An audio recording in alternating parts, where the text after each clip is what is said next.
Excuse me, Miss Purdy. Excuse me. I had to do it. Oh, man. Y'all know I'm not watching a ton of football. I know you are worldwide in respect to the sport of soccer. But every now and then they do something over there. I'm like, man, what the hell was that?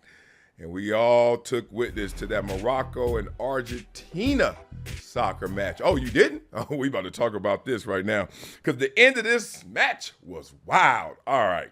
So I'm going to play this video and they're going to break it down. Then we going to break down what they broke down, whatever's left to be broken. Let's go.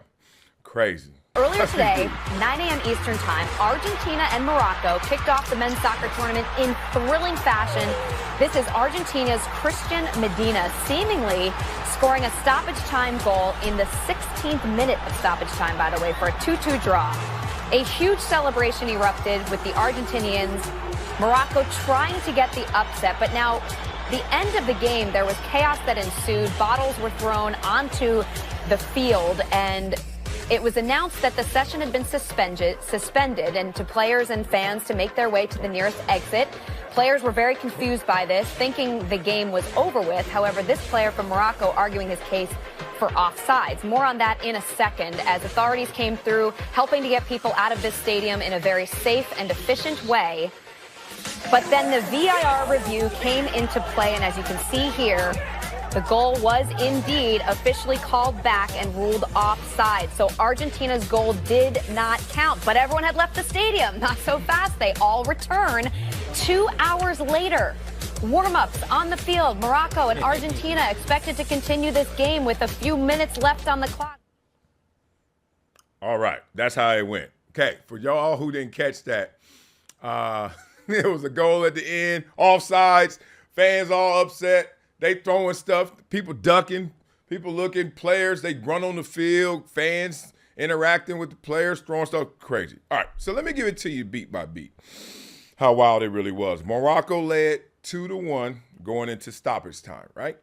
Now, Morocco, my daughter, Morocco, named after that country, so it's fond to my heart. Christian Medina scored for Argentina in the 90 plus 16th minute, right? So the extra time, overtime, whatever we're going to call it. Fans stormed the pitch, and objects were thrown at the players. Y'all saw some of that. After order was restored and both teams had left the field, they discovered the match was actually suspended. The teams returned to an empty stadium, as we saw, 2 hours later, and they ruled the goal offside by Medina. The final 3 minutes were played, and guess who won? Y'all like, all right, forget all that. Who won? Morocco. All right, go my daughter. Go Morocco. That's how that all went. Now, y'all know I use sports and entertainment for life lessons or for story time, right? So here's a little story. I never had a game end like that. Oh, yes, I did. Man, I'm telling you, boy, living this life gives you tons of experiences. And let me just take you guys deeper into the experience of a miracle, the Music City Miracle. Y'all remember that? Everyone look it up right now. Get your Google search on. Don't leave me, though, but go get your Google search on. I know y'all got 2 phones, one in the phone and one in the homes. I'm about to cry a little bit, maybe. 1999, #1 defense, Buffalo Bills. Wild card game, Tennessee Titans. We're on the road. The team that wins this matchup has a clear path to the Super Bowl. As a wild card? Yeah. Crazy enough, people were thinking those 2 teams in the wild card round were the best 2 teams in the AFC. All right. Sound good. We'll see. That's the week. That's the game where Doug Flutie was benched in favor of Rob Johnson. Doug Flutie, y'all know who he is. Flutie Mania. Flutie Flakes. Yes. The Canadian all-time great came down to Buffalo and showed us some of his greatness.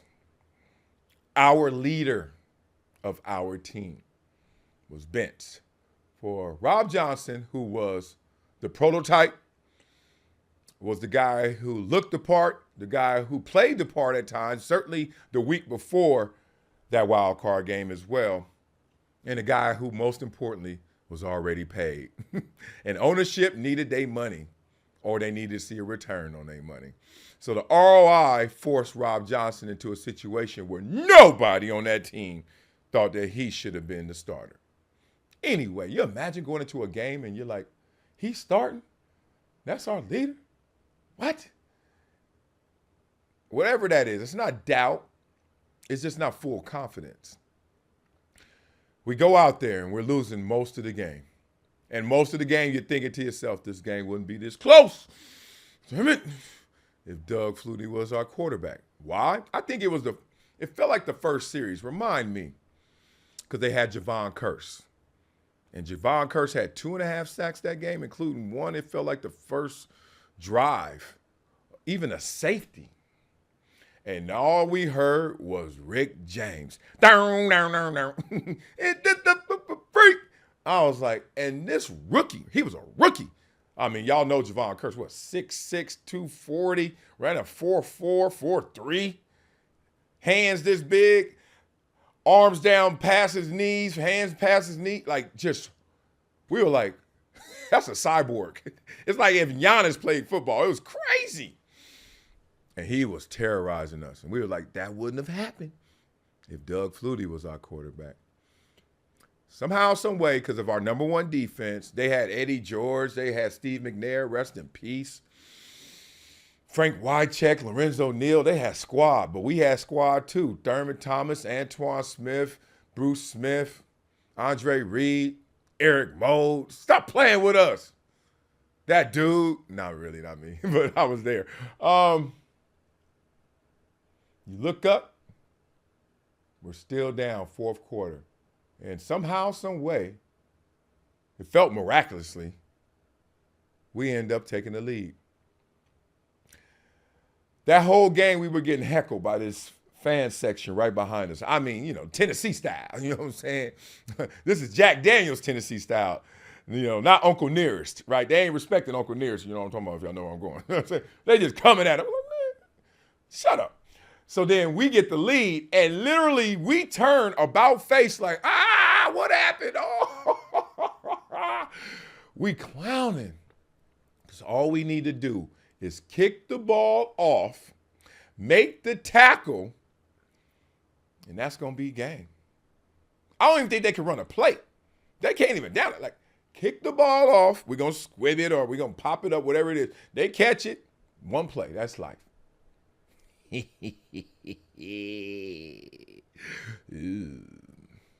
do kick the ball off. I'm not on kickoff team.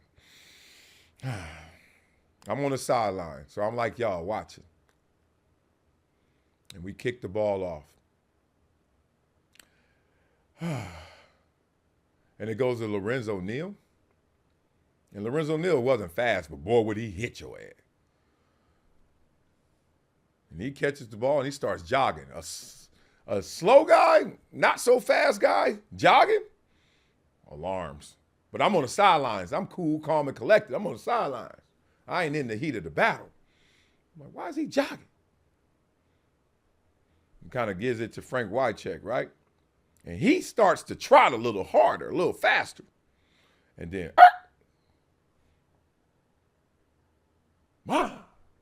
throw that ball sideways 50 yards. It felt like.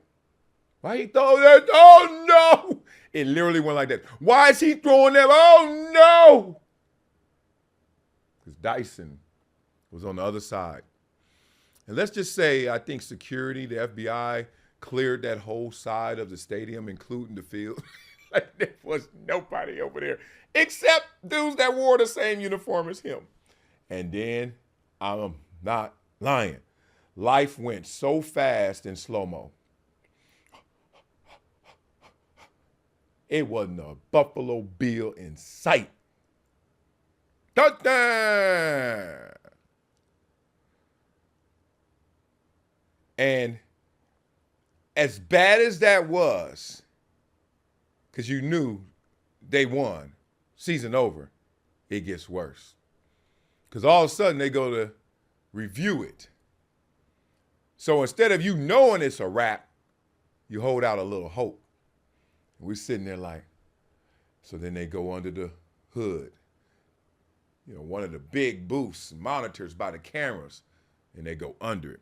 And this is why I bring this story up for the soccer match.